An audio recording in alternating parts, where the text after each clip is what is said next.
அனைவருக்கும் வணக்கம்.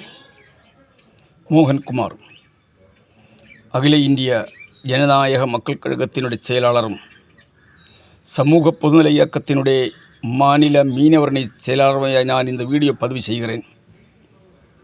போன நாட்களில் நியூஸ் நாங்கள் பார்த்தோம்.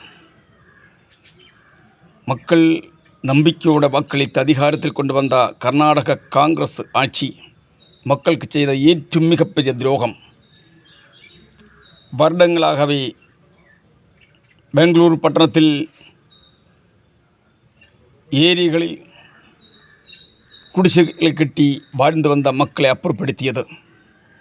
அந்த மக்கள் எத்தனையோ ஆண்டுகளாக அந்த ஏரிகளில் கொசுகடியும் ஏற்று சாக்கடா தண்ணீருடைய வாடையும் ஏற்று எத்தனையோ கஷ்டத்திலும் துக்கத்திலும் துரிதத்திலும் இருந்த பொழுதும் இந்த அரசாங்கங்கள் இவர்களை கண்டுகொள்ளவில்லை. இவர்களை கண்டுகொள்வது எப்பொழுதும் தெரியுமா? எலெக்ஷன் வரும்பொழுது ஓட்டுக்காக மட்டும் ஓடி சென்று காலில் விழுந்து வாக்கு கேட்பார்கள், ஓட்டு வாங்கி ஜெயிச்சு போவார்கள். திருப்பி மக்கள்களை நீங்கள் நினைக்க மாட்டீர்கள்.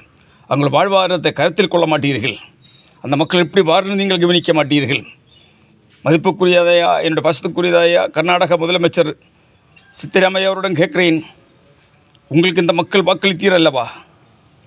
அதில் இஸ்லாமியர்களாக இருக்கலாம், கிரைஸ்தவராக இருக்கலாம், ஹிந்துக்களாக இருக்கலாம், சீக்காக இருக்கலாம், புத்தனாக இருக்கலாம், யாரோட ஜாதி மதம் இங்கே பிரச்சனை இல்லை. இங்கே ஜாதி மதம் கிடையாது. எல்லா மனிதர்களும் ஆணும் பெண்ணுமாக 2 ஜாதி மட்டும்தான். மனிதன் மனிதனாகவே வாழ வேண்டும், மனிதன் மனிதனாகவே நடந்து கொள்ள வேண்டும், மனிதனை மனிதன் மதிக்க வேண்டும். அதுக்கு தான் உங்களை அதிகாரத்தில் அந்த மக்கள் ஏற்றி வச்சது. நீங்கள் இது மட்டுமல்ல, காங்கிரஸ் துரோகங்கள் சொன்னால் ஏகப்பட்ட துரோகங்கள் சொல்ல வேண்டி இருக்கிறது. இலங்கை முதல் டெல்லி முதல் இந்தியாவில் நடக்கக்கூடிய பல காரியங்களுக்கும் காங்கிரஸ் உத்தரவாதியாக இருக்கிறது. அது தேர்தல் நெருங்க நாங்கள் பேசுவோம். அது நீங்கள் பிஜேபியிடம் கூட்டு கூடிக்கொண்டு நீங்கள் அவங்களுக்கு துணை போய்கொண்டு நீங்கள் பாவப்பட்ட ஏழை மக்களை துரோகிக்கின்றீர்கள் நீங்கள் இல்லவா? நீங்கள் பிஜேபியை குறை சொல்கிறது, பிஜேபி உங்களுக்கு குறை சொல்கிறது. மக்களிடத்தில் இப்படி நடந்து கொண்டால், இப்படி நடந்து கொள்ளுமானால் மிகப்பெரிய துரோகம் நீங்கள் செய்தது. மதிப்புக்குரிய நாங்கள் நேசிக்கக்கூடியதான நீதிமன்றம் அப்புறப்படுத்த ஆக்கிரமிப்பு இடங்களையும் புறம்போக்களையும் அப்புறப்படுத்த சொல்லும் பொழுது அவங்களுக்கு மாற்றுப்பாதை அமைச்சு கொண்டு அப்புறப்படுத்த நீங்கள் உத்தரவு போட வேண்டும்.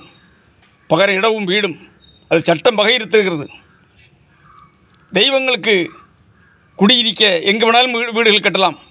யாரும் கேட்கறது இல்லை. எந்த நீதிமன்றம் கேட்கறது கிடையாது, எந்த அரசும் கேட்கறது கிடையாது, அப்புறப்படுத்த கிடையாது, இடிக்கிறது கிடையாது.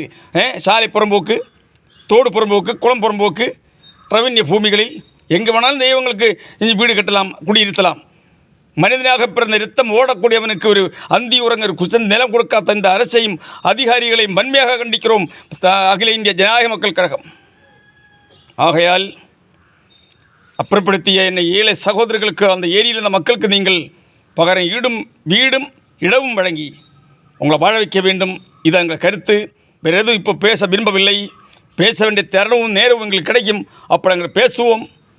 ஆகையால் பாசத்துக்குரிய பாரத பிரதமர், பாசத்துக்குரிய 28 மாநிலங்கள் ஆளக்கூடிய மாண்புமிகு முதலமைச்சர்கள் இந்த ஏழை மக்கள் நினைக்க வேண்டும். அவங்களுக்கு அந்தி உறங்க வீடும் இடமும் இலவசமாகவே வழங்க வேண்டும் என்று கேட்டு பேட்டி முடிக்கிறேன். நன்றி, வணக்கம். மோகன்குமார், அகில இந்திய ஜனநாயக மக்கள் கழக செயலாளர்.